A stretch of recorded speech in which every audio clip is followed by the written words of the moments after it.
Hey guys, Karen for the mid-season premiere of Agents of S.H.I.E.L.D. Season 3, Episode 11, Bouncing Back. And you guys know I had really mixed feelings on the mid-season finale. Maybe I was too harsh on it, but I was very disappointed and very underwhelmed because it really seemed like something big was going to happen, that being Ward dying, and then he didn't die because, of course, now his body is now, in this alien now, which is interesting. But I gotta say, I was looking forward to this mid-season premiere because I have missed this show. I really do like this show. I like the characters, especially after Ancient Carter. I was ready to get back to Agents of S.H.I.E.L.D. And this was a good mid-season finale. It wasn't great. A mid-season premiere. It wasn't a great mid-season premiere. I definitely will say that. But I do think it sets up some very interesting dynamics. There are some things I didn't love about this episode. Like, I didn't really find a lot of this episode. Some of it I do think was a bit slow. I definitely will say that.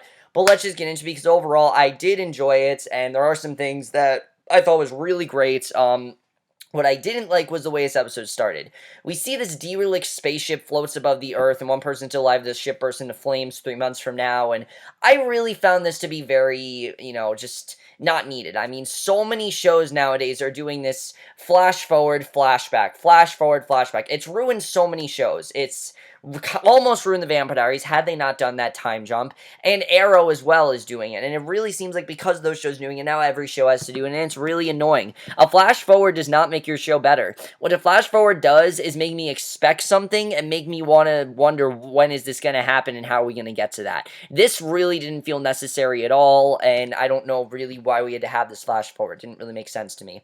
So, and I know it's like what's to come, but right now it didn't seem like it was necessary. So Wimbo go to Columbia, police convoys driving down the street and come to a flaming car blocking their path. Someone shatters the window of the lead car. The officers realize that the attackers want the gun. They get out, something rips the guns from their hands, and the officers go back to the lead truck and discover that the guns are gone. They're just gone. They don't know where they are. So next day in an apartment, a woman named Elena opens the crates and smiles, and Elena's a new character that we meet in this episode.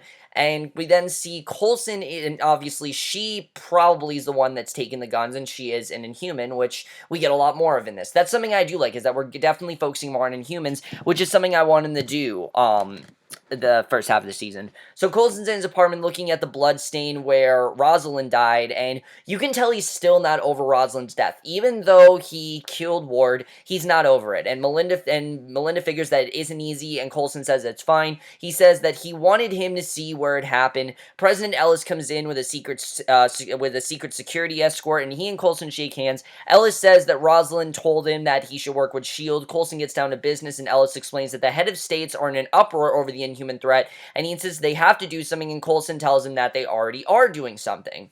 So in Bogota, Daisy and Joey go to the local police station using fake IDs. They ask to see the senior officer, and while they wait, Joey chats about his family, and Colonel Victor Ramon comes to escort them to his office. Daisy explains they're following up on a report that Ramon's officers were attacked by powerful assassins, and she assures Ramon that they have a team on the ground, and that they're to help, and they're there to help, basically. They want to they want to bring recruit some people into their team and obviously control them, because that's what's going on with Joey. And I like seeing Joey get more focus, because it really seemed like Joey, they introduced him and then they didn't focus on him as much, but now it really seems like they are focusing on him, which I like, because he is an interesting character. I like seeing what he's going through. I mean, he didn't know that he had these powers, and now we're seeing more of him, and I like that he and Daisy are recruiting people to join S.H.I.E.L.D, to join the Secret Warriors. It's a good direction to take his character, and I like they're doing that. Definitely interesting stuff there. So Mac, Bobby, and check out the hijack sites, and Mac spots a metal scraping on the ground. They call into base where Lincoln and Gemma are waiting, and Mac sends a sample of the scraping, and basically Gemma calls Fitz over and agrees with her that it's inconclusive. So Bobby talks to the police on the scene, and they say that whoever attacked them was invisible, and that they know that this was an Inhuman, definitely. They know that definitely that's what's going on there.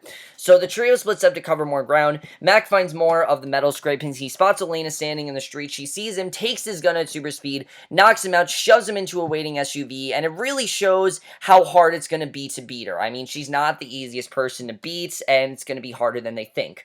So Mac wakes up later, finds himself tied to a wash basin, and Elena and another man are arguing in the next room as they move the crates. Elena says that Mac is awake, close the door. Mac finds a loose wire to cut himself free, and basically he needs to get out of there. He needs to do whatever he can to get out of there, and basically, we then see that Daisy and the others check the security camera at a nearby grocery store. They see something hit Mac and slow down the tape to make out a blur. They send the video to Gemma, who warns that Elena may be difficult to contain, that she's not going to be easy to take down, even though, they want to bring her to Secret Warriors, it might not be the easiest thing to do. So she reconfigures the containment model by remote, and Lincoln says that they were taught that each inhuman power manifests to address a particular evolutionary need at the time, and I like that Lincoln is part of this team now. I like that there's no, questioning and things like that. There is a part of this episode where I think, I don't remember who, but I think Daisy asks Joey what he thinks of Lincoln, and he says that he thinks that he's very loyal and very smart, so you can definitely tell that people are starting to appreciate Lincoln more, which I like, because that whole conflict, is over, and I'm happy about that, because I really found a lot of that to be very necessary. I definitely will say that. And we then see that Coulson tells Fitz that they both did what they had to do, and that's the job. He then takes Fitz through a secret door and tells him that they need to set up the mind scanning machine to use on the one person who might have information on Malick, and we don't know who that is yet. So in Bogota, Elena tells her compatriot Francisco Rodriguez that she'll deal with Mac, and once Francisco leaves, Elena goes into the bathroom, asks Mac why he's in Bogota, and he kicks her, reveals he's gone free, and Elena manages to close the door before he can get out, and then reappears where she was laying. Mac realizes that she always snaps back to the same spot where she started, and basically, he grabs a knife, but Elaine disarms him and draws a gun on him, and knowing this, he tries to use this to, get information out of her. So Gemma informs Coulson that Werner is in a persistent vegetative state, and he's the one that they can use to get information about Malick, because obviously, that's his main goal. Even though, again, he's taken out Ward, he's not done. He's still on this rampage, and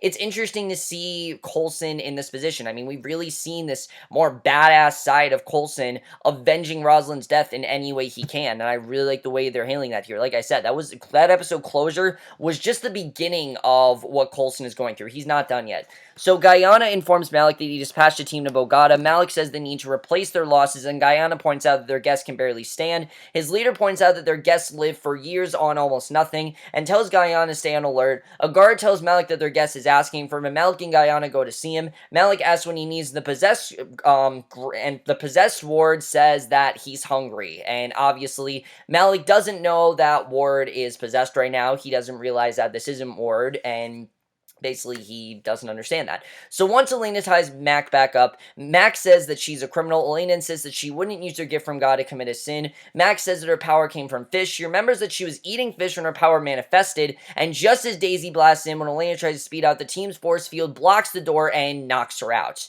So again, she's not easy to take down. They realize that. Gemma then hooks Werner up to the machine. They prepare to dig the images out of his brain. Coulson comes in, tells Lincoln that he's not comfortable with the procedure. However, he won't accept that Malick is untouchable. He knows that there's something they can get out of him, and Gemma starts the machine up. Coulson tells Werner to concentrate on Malick, and Werner remembers Malick's men torturing him and echoes what he said about wanting them to kill him. This was very interesting. I like the way this was done here, because, Werner, he knows a lot of things, but obviously he's in this vegetative state, and there's a way there, basically he's going to say what Malick went through, which is very interesting.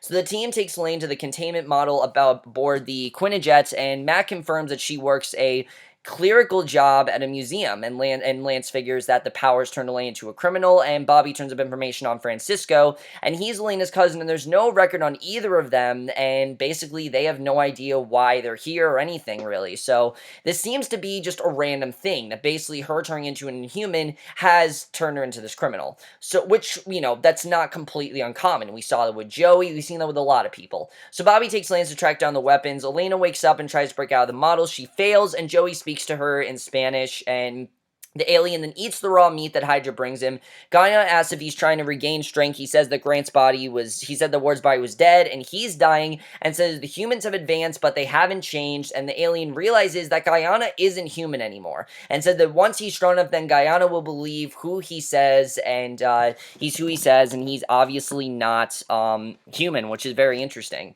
So Werner's stuck in the memory of a trauma, and Coulson suggests that Lincoln use his powers to shock other areas of Werner's brain. Lincoln reluctantly agrees, manages to snap Werner out of the memory loop, and obviously what Coulson's asking him to do, I mean, is very, like, torture-esque, definitely, and Coulson doesn't care. He's just going to do whatever he can to get this information. He doesn't care how he does it, which is kind of a side of Coulson we haven't seen before. Coulson's always been a very calculated, kind of calm guy. He handles things in a very calm way, and not as much as intense as he is now.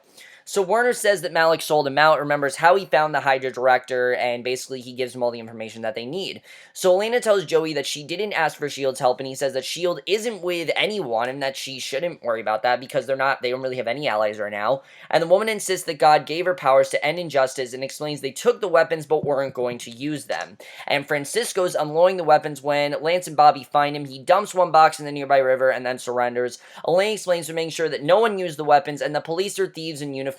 They're only powerful because they have the guns, and now Elena has the power to protect her friends on the streets, and basically, that's why. It has nothing to do, she's trying to help her friends, and in her mind, that's what she's doing. She's helping her friends, and she'll take down anyone that gets in their way, which is very interesting.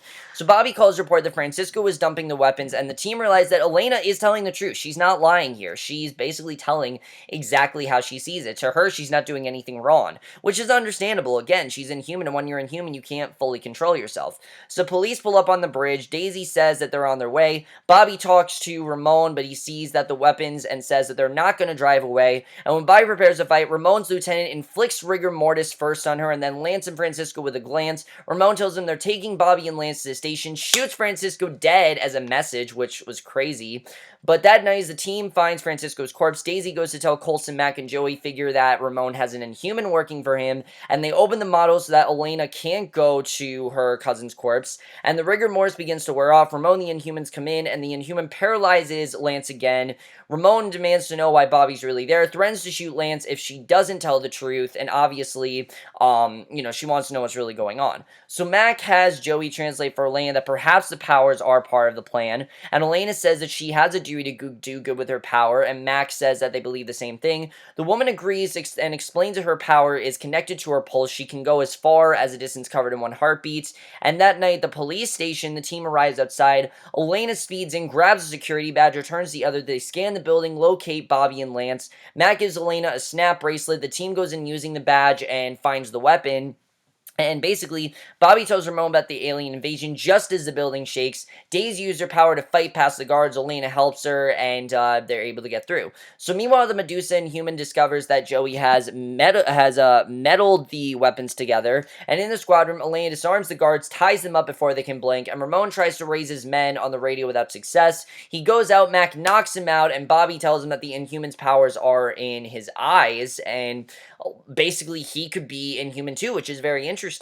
So Lang confronts the Inhuman and binds his hands. However, he manages to make eye contact with her. She collapses, paralyzed, and Joey melds the glasses to the Inhuman's face. Daisy knocks him out with a seismic blast, and Coulson goes to the shop where Werner went. He convinces the shop owner that he's there on Hydra business and turns over his weapons in his hand. He then enters an empty room with a phone and attaches a bug to the phone. Melinda runs a trace on the call as Coulson picks up the phone. Malick answers and Coulson introduces himself. The Hydra director says the man who killed Rosiland is gone, and Coulson promises that everything Malick has will soon be gone as well. So he's going to make sure that Malick has no more allies, but Malick warns Coulson not to get too far ahead of himself and hangs up. So we don't really know in this episode if Malick is sincere with saying that Coulson can trust him, but that's kind of what he implies, that he's no longer going to be his enemy, that he's actually going to ally with him, which could change a lot of things, obviously. It's not really what Coulson wants. He wants to be against him, but it seems like Malick has other terms, which is very interesting.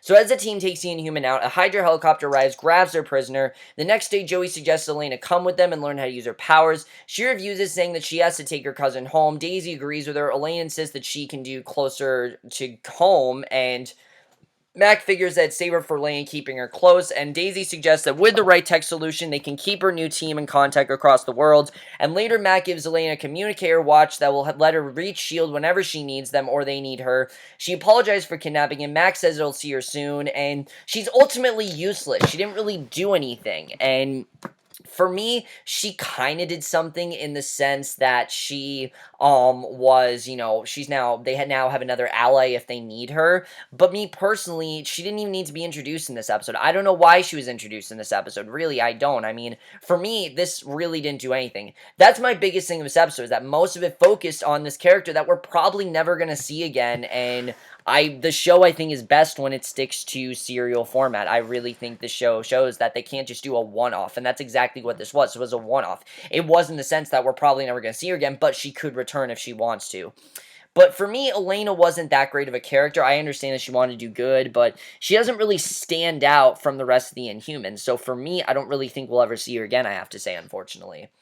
So Daisy suggests to Joey that he can now go home at least for a little while, and Joey seems like he's gonna go too, which is stupid because now it seems like the Secret Warriors is over, and Joey and Daisy were the ones that started. And I don't want to think it's over, but it seems like now, yeah, it's over, and that kind of sucked because I like the direction that they were going in, and now it seems like that's all over. But then we get this really great scene, one of my favorite scenes of the episode by far. At the lab, Gemma finds Fitz hard at work. She finally says that she misses Fitz, and we know that things have been very intense from them, but she finally says that she misses him, and Fitz wonders if there was another way to save Will. Gemma says that Will died saving her, and Fitz killed a monster, and she suggests they start over again, introduce herself. Fitz takes her hand, returns the introduction, and I'm glad that she moved past this because I really thought we were going to go in a really stupid direction from what happened in the season finale. But I'm happy that Gemma said that Will died saving her. And of course, it's better that, she doesn't really know what happened, that Fitz killed someone that was a monster, and it was the best thing to do. And I'm happy that she wasn't upset with Fitz with that because there really is no reason for her to be. Fitz did the right thing. He saved her from this monster that wasn't really Will, and that Will had died saving her. So in the end, everything's good. She doesn't have much to worry about, and she shouldn't worry about it. Even though she is worried, she didn't need to, which I'm happy that she realized. Very good stuff there. So Lincoln tracks down Daisy as she returns, and she says that his APB has been lifted and he can go back to his old life. The Inhuman says it's interesting there, and they kiss, and again, it seems like Secret Warriors is over, which I really am upset about. I like seeing the Secret Warriors, and now they just completely disbanded them, and I'm not happy with that. But I do like that Lincoln is sticking around. The whole point of the Inhumans was so they could rebel and have them on their side. But now that they're not, a problem now it seems like Secret Warriors isn't a thing, which it really hasn't started, and it kind of sucks that we've already gone away from it before it really started. I do think this isn't the end, though. I do feel like there's more to come, and we'll have to there, especially since Lincoln's sticking around. Obviously, he has to because he's the main character, but I feel like definitely this is not the end of the Inhumans. We're going to see more of them.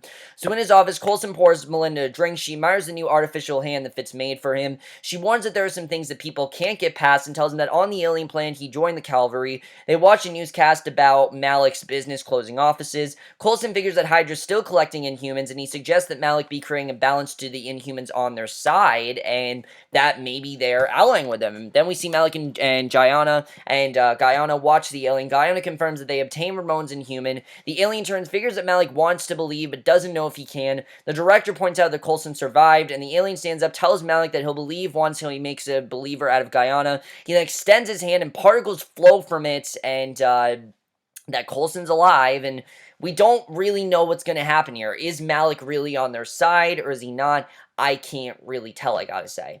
I want to think that Malick is on their side from what Coulson says, but from this, it really seems like Giyana has other plans, so we'll have to see what happens with that. So Ellison contacts Coulson, tells him that he's chosen the new head of the ATCU, and that is Talbot. It is not Coulson, and obviously Coulson's really upset about this, and that's how the episode ends. So for me, this was a solid premiere. Like I said, most of it focused on this character that I don't really think we're going to see much of again, Elena. I don't think we're going to see much of her again, but I really did like the way this episode played out. I don't like that the Secret Warriors is over. I think it's really unnecessary for them to do that. I'm not a fan of them doing that overall, but I don't think it's the end. I do think we're going to see more of the Secret Warriors again, well, at least I hope we do, because I like that storyline overall. And then the whole thing with Malick, should Coulson trust Malick? I mean, there's a part of him I feel like that wants to, and there's a part that shouldn't. I mean, Giyana clearly has other plans, and he's going to try to overthrow Malick's plan. But what does Malick truly want? I can't really tell what Malick wants at this point. We'll have to see what happens there. But over, guys, I'm going to guys saw this episode. Like I said, solid return after all. Not much to say about this episode for me, at least. I'm definitely looking forward to next week's episode. Coulson's going to be really upset with the whole Talbot situation, but I will see you guys in my next video. And I did like the conversation between Coulson and Melinda, with her talking about how he can't really get past what happened with Rosiland, that she's dead and he needs to just kind of move on, and it's hard for him to, but he needs to. But that's my review. Hope you guys enjoyed it. We'll see you guys in my next review, which will be for the season finale of Teen Wolf, and we'll see you guys for that. Okay, bye.